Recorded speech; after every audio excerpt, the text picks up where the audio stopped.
Hello दोस्तों, मैं शिवानी आपका अपने चैनल सीखो कुछ नया 24 में आपका स्वागत करती हूँ। तो दोस्तों, आप सभी कैसे हैं? आशा करती हूँ कि आप सभी अच्छे होंगे, घर पे होंगे, सुरक्षित होंगे और पढ़ाई लिखाई बहुत ही अच्छी चल रही होगी। अगर अच्छी नहीं चल रही है तो कुछ डिस्कस भी कर लिया करो हमसे कमेंट वमेंट करके, ठीक है। कमेंट तो आप लोग करते नहीं हो, गाने सुनने का टाइम रहता है, बट आप एक पढ़ाई की वीडियो देखने में बहुत ज़्यादा दिक्कत आपको लगती है, ठीक है। तो चलिए, जो भी हो, फ़िलहाल आगे हम लोग आज क्या डिस्कस करेंगे, पॉलिटी पार्ट 3, जिसमें कि इम्पॉर्टेंट आर्टिकल हम लोग पढ़ने वाले थे, उसी को आज डिस्कस करेंगे। और पार्ट 3 है आज, ठीक है। कंटिन्यू करेंगे आज हम लोग इसी को। तो बिना किसी देरी के आज का सेशन स्टार्ट करेंगे। और जो भी हमसे जुड़े हुए हैं और जो नहीं जुड़े हुए, उन सभी के लिए, जो नहीं जुड़े हैं वो जुड़ जाएं, और जो जुड़े हुए हैं और वो अपना वीडियो देखते रहें, वॉच करें, हमारे चैनल को विज़िट करें, ठीक है। तो चलिए, आज देखिए हमारा आर्टिकल 123 मतलब 123 है। संसद के अवकाश के दौरान अध्यादेश को लागू करने की शक्ति किसके पास है?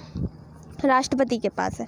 अब यहाँ पर देखिए एक नया वर्ड आया हुआ है, अध्यादेश। अध्यादेश होता क्या है? तो मैं आपको बता दूं, अध्यादेश जब संसद का सत्र नहीं चल रहा होता है, टाइम नहीं चल रहा होता, उस कंडीशन में एक कानून बनाया जाता है, ठीक है। उसी को हम लोग क्या कहते हैं? अध्यादेश कहते हैं। तो सिंपल सी लैंग्वेज थी, आपको समझ में आ गई होगी।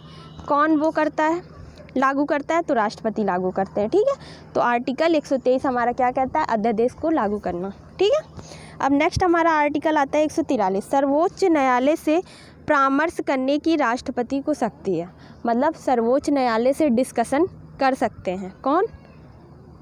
वो राष्ट्रपति कर सकते हैं। किससे कर सकते हैं? सुप्रीम कोर्ट से कर सकते हैं। तो याद रखिएगा, सर्वोच्च न्यायालय से डिस्कशन कौन से आर्टिकल के तहत राष्ट्रपति कर सकते हैं? 143 के तहत, ठीक है। अब देखिए नेक्स्ट आर्टिकल हमारा है 148। अनुच्छेद 148 क्या कहता है? देखिए, भारत के नियंत्रक और महालेखा परीक्षक, जिसे कि हम लोग कैग बोलते हैं। बहुत से लोगों ने कैग के बारे में सुना भी होगा, नहीं सुना है तो आज सुन लेंगे ये होता क्या है, क्या नहीं होता है। तो 143 के तहत हम लोग कैग पढ़ते हैं। कैग क्या है? सॉरी, 148 के तहत, ठीक है, मैंने गलती से बोल दिया, सॉरी उसके लिए, ठीक है। सर्वोच्च न्यायालय से परामर्श करने की शक्ति जो है राष्ट्रपति को, वो 143 है, और 148 क्या है?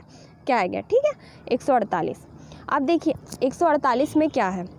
भारत के नियंत्रक और महालेखा परीक्षक, comptroller and auditor general of India, जिसे कि हम लोग कैग बोलते हैं शॉर्टकट में, ठीक है। 148 के तहत है, ठीक है। अब देखिए कैग होता क्या है, आपके माइंड में यही आएगा, कैग है क्या? सरकार का जो समस्त खर्चा होता है उसकी निगरानी कौन करता है? कैग करते हैं, ठीक है। इनके नाम से ही देखिए, नियंत्रक और महालेखा परीक्षक, मतलब इंडिया में जितना भी सरकार का समस्त खर्चा होता है उस पर निगरानी कौन करता है? कैग करते हैं। अब इनकी नियुक्ति कौन करता है? तो मैं आपको बता दूं, प्रेसिडेंट करते हैं। ये कब तक अपने पोस्ट पे बने रहते हैं? 6 साल और 65 वर्ष, ठीक है। तो याद रखिएगा, इनकी नियुक्ति कौन करता है?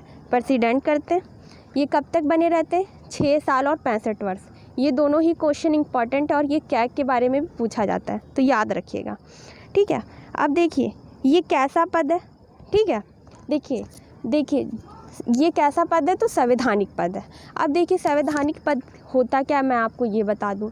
देखिए, संविधान में जिसके तहत जो आर्टिकल दिया गया है, जैसे कैग के लिए आर्टिकल है, अगर आर्टिकल नहीं होता तो हम लोग इसको संवैधानिक नहीं कहते हैं। जिसके लिए आर्टिकल दिया गया है वो चीज़ संवैधानिक है, ठीक है। संवैधानिक पद है ये, तो याद रखिएगा। अब देखिए इस टाइम हमारे कौन कैग हैं पूछा जाता है। Comptroller auditor general of India Bharat के इस टाइम कौन है?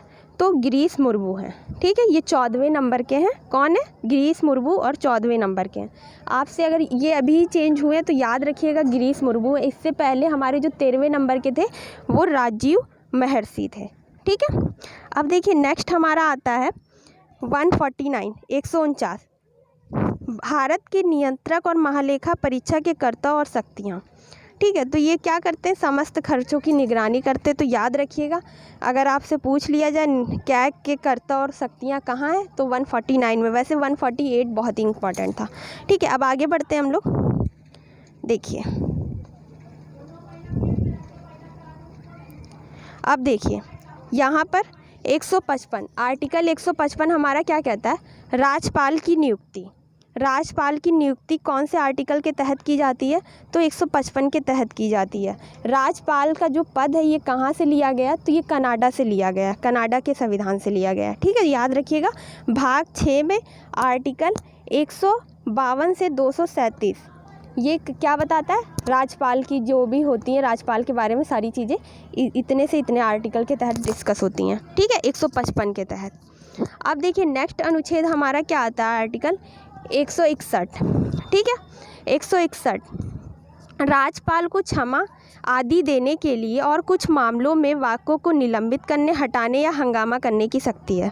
तो ये सिंपल है, राज्यपाल को क्षमा देने की शक्ति कौन से आर्टिकल के तहत है? तो आपको याद रखना है 161। ठीक है, तो 161 के तहत। नेक्स्ट हमारा क्या है? 163। ठीक है, आर्टिकल 163 ये देखिए क्या कहता है? राज्यपाल को सहायता और सलाह देने के लिए मंत्रिपरिषद होगी। आपने 73 में पढ़ा था। ठीक है, जैसे राष्ट्रपति को सलाह देने के लिए मंत्रिपरिषद होती है, उसी तरह राज्यपाल को सहायता देने के लिए कौन होता है? कौन होता है? मंत्रिपरिषद होती है। ठीक है, तो याद रखिएगा ये सारी चीज़ें, बाकी ये मैं ऐसे ही लिख रही थी। ठीक है, अब नेक्स्ट हमारा आर्टिकल आता है 165। आर्टिकल 165 राज्य के महान्यायवादी, जैसे कि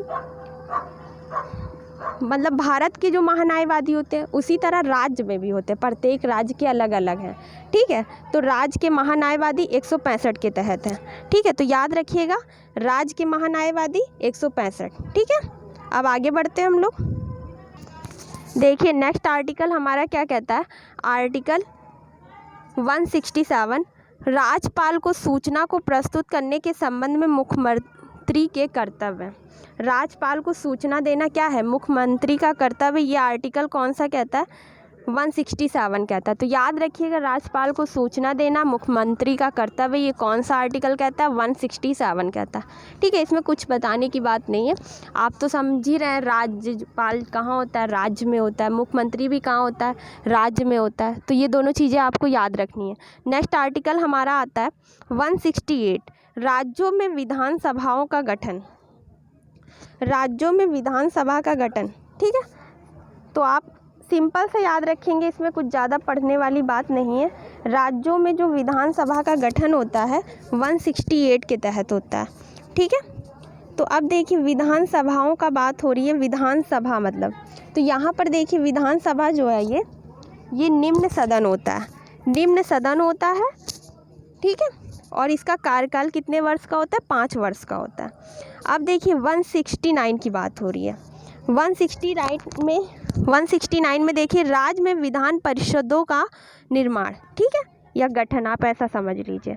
ठीक है, विधान परिषद की बात हो रही है, तो ये कैसा सदन होता है?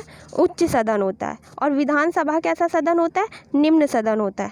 ठीक है, और विधान परिषद का कार्यकाल कितने वर्ष का होता है? 6 वर्ष का होता है। तो ये दोनों चीज़ें आपको याद रखनी है। ठीक है, अब नेक्स्ट आर्टिकल है हमारा 170। ठीक है, अब देखिए इसमें क्या है? राज्यों में विधानसभा की संरचना। विधानसभा की संरचना का मतलब क्या समझ रहे हैं ना आप? कैसी होनी चाहिए विधानों, मतलब राज्यों में विधानसभा। ठीक है, तो ये बताया गया है इसमें। अब नेक्स्ट हमारा आर्टिकल देखिए 171 है। 171 में देखिए क्या कहा गया है? राज्यों में विधान परिषदों की संरचना। राज्यों में विधान परिषदों की संरचना। ठीक है, तो आप समझ गए होंगे संरचना कैसी होनी चाहिए। ये सारे डिस्कशन कौन से आर्टिकल में कहा गया?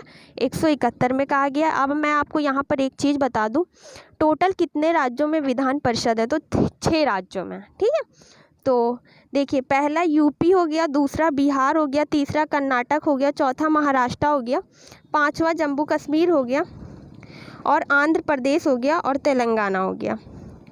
यूपी, बिहार, कर्नाटक, महाराष्ट्र, जम्मू कश्मीर, आंध्र प्रदेश और तेलंगाना में। ठीक है, तो टोटल 7 राज्य थे, सॉरी 6 नहीं थे।